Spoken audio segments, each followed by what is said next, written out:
الله میگوید که الله ودود است، یعنی محب شماست. در حدیث قدسی میفرماید که آن را برای مؤمنین منهج گذاشته است.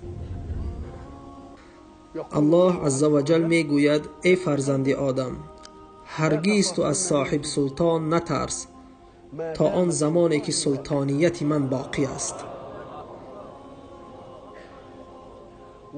و سلطانیت من هرگز تمام نمی شود.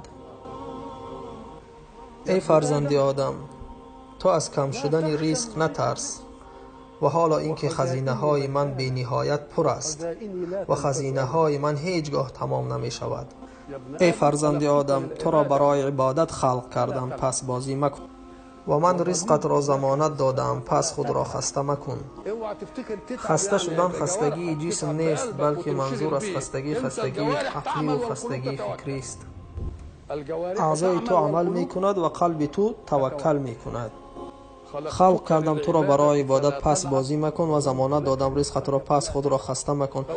پس به عزت و جلالم قسم، اگر راضی شدی بر آنچه که تقسیم کردم بر تو، قلبت را و بدنت را آرامش می بخشم و در نزد من محبوب می گردی. و اگر راضی نشوی بر آن چیزی که بر تو دادم، پس به عزت و جلالم قسم مسلط می گردانم بر تو دنیا را، همان گونه ای که حیوانهای وحشی در بیابان به دنبال شکار خود می دوند، تو به دنبال آن بدوی. پس چیزی بر تو تقسیم کرده ام بیشتر بر تو نخواهد رسید.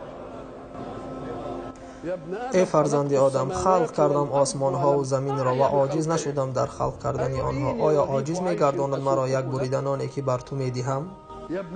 ای فرزند آدم، رزق فردا را از من نپرس، چگونه ای که من عمل فردا را از تو نمی پرسم.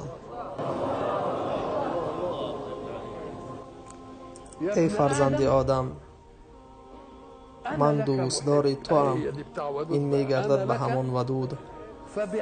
پس به آن حقی که بالای تو دارم بر من محبوب باش.